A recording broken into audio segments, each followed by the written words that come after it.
Você sabe qual foi a primeira casa do São Paulo Futebol Clube? Tem gente que acha que foi o Canindé, e muita gente já ouviu falar na Chácara da Floresta. Mas você sabe exatamente a história desse local? Salve, Tricolor Paulista! Amado Clube Brasileiro! Sejam todos bem-vindos aqui a mais um vídeo do Arquibancada Tricolor. Eu sou o Ricardo Sena e eu vou contar um pouco a história do estádio da Chácara da Floresta. Esse estádio foi o segundo mais importante do futebol no estado de São Paulo. O primeiro era o Velódromo Paulistano, era um estádio que existia no bairro da Consolação, na região central de São Paulo, e era a sede do Clube Atlético Paulistano, o principal clube de futebol do estado de São Paulo. Nossa primeira casa ficava num local chamado Chácara da Floresta. Era um bairro que era cercado por uma mata atlântica no início do século, onde hoje localiza-se a Ponte das Bandeiras, o Clube Tietê, que recentemente foi incorporado pela Prefeitura da cidade de São Paulo. O local onde ficava o estádio existe até hoje, e até há pouco tempo o campo ainda existia. Recentemente esse local passou a ser administrado pela Prefeitura de São Paulo e foi construído ali um clube recreativo para os moradores da região. A Chácara da Floresta já existia no começo do século XX, quando o dono do local, um certo senhor Batista, alugou o local por R$50 mil à Società Canottieri Esperia, atualmente o Clube Esperia, que existe lá na região da Ponte das Bandeiras. E esse local era utilizado para a prática do remo, que era muito popular até então. O Rio Tietê era um local limpo, era navegável, e todas as principais atividades esportivas da região eram realizadas nesse local. Em 1903, o Clube Esperia teve que mudar a sua sede para o outro lado da margem do rio, porque essa chácara tinha sido comprada por um senhor chamado Alípio Borba, presidente do Clube de Regatas São Paulo, que não tem nada a ver com o São Paulo Futebol Clube até esse momento. Nessa época não existiu estádio, somente o bairro e esse terreno. O estádio veio a ser construído somente em 1906, a princípio por um Clube de Regatas São Paulo, que teve o final decretado em 1913. Sendo adquirido pela Associação Atlética das Palmeiras. Aí a gente começa a entrar um pouco na história do São Paulo. A Associação Atlética das Palmeiras começou a remodelar esse estádio em 1915 e a capacidade ela foi expandida para 15 mil torcedores. Lembra que no começo do vídeo eu falei do Velódromo Paulistano. O Velódromo era um estádio localizado na região central de São Paulo e era utilizado pelo Clube Atlético Paulistano. E esse estádio foi o principal da cidade de São Paulo até mais ou menos 1915, quando surgiu esse estádio remodelado na Chácara da Floresta. Devido às obras de urbanização na região central de São Paulo, a prefeitura adquiriu o terreno do estádio do Velódromo Paulistano e ele foi demolido em 1915. Com a demolição do velódromo, a Associação Paulista de Esportes Atléticos transferiu as arquibancadas desse estádio para o recém-construído na Chácara da Floresta. E só para deixar claro aqui, esse clube não tem nada a ver com o Palmeiras atual. A Associação Atlética das Palmeiras era um clube nada a ver, tanto que era alvinegro o clube, e o Palmeiras que a gente conhece atualmente era o Palestra Itália, surgido em 1914. Com a extinção do Clube de Regatas São Paulo e a compra daquele local, da Chácara da Floresta, junto com o estádio por parte da Associação Atlética das Palmeiras, toda a atividade esportiva desse clube foi transferida para esse novo local. A Chácara da Floresta passava a ser a casa da Associação Atlética das Palmeiras. Entre os anos de 1915 e 17, o Estádio da Floresta era o único palco do futebol paulistano, era o único estádio que existia. Todos os jogos do Campeonato Paulista eram disputados ali. O estádio tinha capacidade para 15 mil pessoas, como eu comentei mais cedo. 2 mil lugares eram cobertos. Os outros 13 mil usavam as arquibancadas do antigo velódromo e eram descobertos. Ali também eram realizados os confrontos entre as seleções paulistas e cariocas, que era muito comum na época, seleções de estado se enfrentarem em disputas de futebol. Outros clubes mandavam seus jogos também no Estádio da Floresta, como o Palestra Itália, o Corinthians e o próprio Paulistano, que recentemente teve o velódromo demolido. Como muitos já sabem, a Associação Atlética das Palmeiras foi um dos clubes que deu origem ao São Paulo Futebol Clube. Com o encerramento das atividades do Clube Atlético Paulistano, em 1929, muitos jogadores e associados desse clube ficaram órfãos, sem um clube de futebol. O paulistano era contra o profissionalismo no futebol brasileiro. E vale lembrar que o paulistano era o maior campeão paulista, já tinha 11 títulos estaduais até então. O profissionalismo no futebol era inevitável. a Associação Atlética das Palmeiras ainda tentou se adaptar ao novo formato do esporte. Ainda disputou o Paulistão de 1930, mas sem dinheiro, sem condições de disputa, teve uma campanha vexatória e acabou encerrando as atividades em seguida. De um lado existiam os atletas e associados do Clube Atlético Paulistano, extremamente vencedor, renomado, clube conhecido no mundo todo, sem um clube de futebol.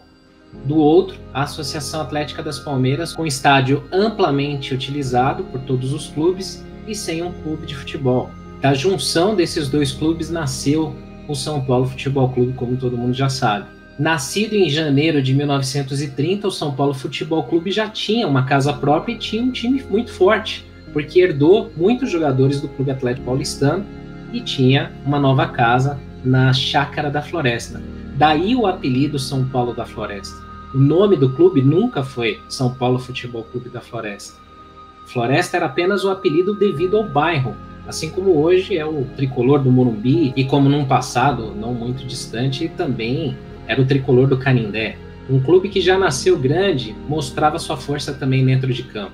Foram 71 jogos na Chácara da Floresta, com 52 vitórias, 14 empates e apenas 5 derrotas. O São Paulo anotou 225 gols, enquanto sofreu apenas 56.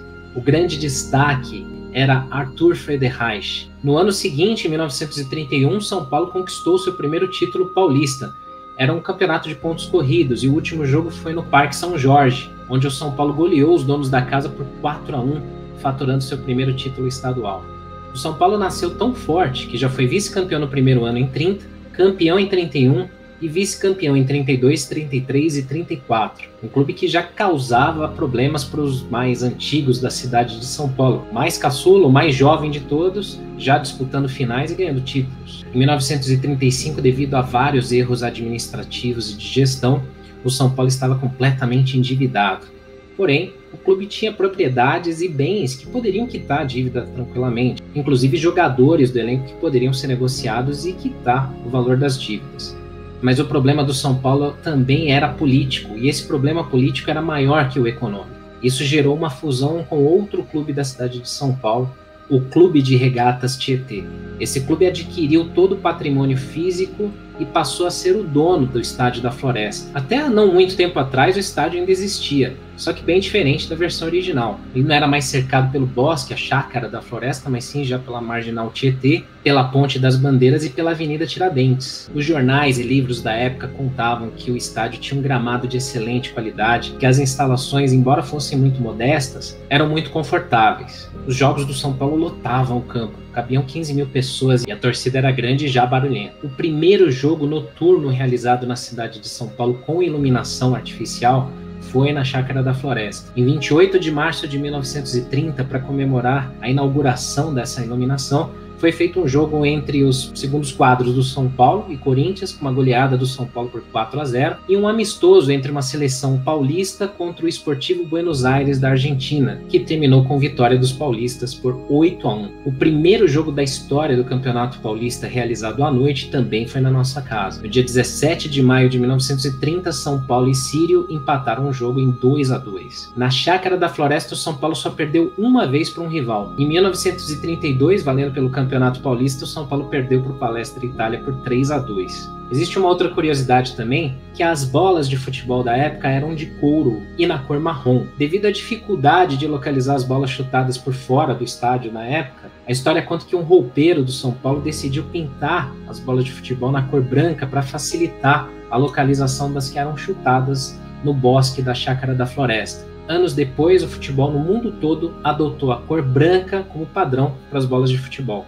Depois da refundação do São Paulo em 1935, o São Paulo mandava seus jogos em um outro estádio no bairro da Moca, em São Paulo. Como é que isso aconteceu? Havia o Clube Atlético Estudantes Paulista, que mandava seus jogos num estádio chamado Antônio Alonso, também conhecido como Antártica Paulista, porque ficava muito próximo da fábrica da cervejaria Antártica no bairro da Moca. Ele tinha sido construído em 1920 pela empresa de cervejas para ser utilizado pelo time de futebol dos funcionários. Esse clube depois se fundiu com o Internacional em 1934 e daí surgiu o Clube Atlético Paulista, que acabou herdando esse campo.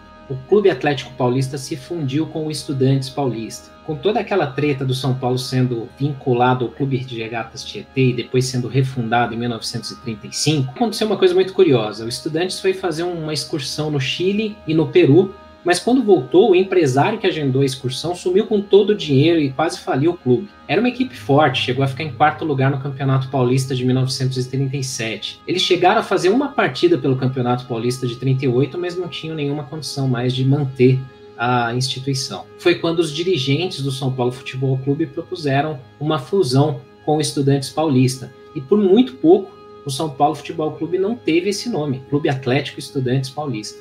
Mais uma vez, o São Paulo conseguia aí uma casa em boas condições para mandar seus jogos. O bairro da Moca passou a ser a casa do São Paulo Futebol Clube até 1940, quando foi inaugurado o estádio do Pacaembu. Mas aí já é história para outro vídeo. Se você gostou dessa história e quiser ver mais outras desse tipo, inscreva-se no canal, dê um like pra gente, comenta aqui embaixo o que você achou, quais histórias que você quer ouvir sobre o São Paulo, e a gente vai produzir esse vídeo para você.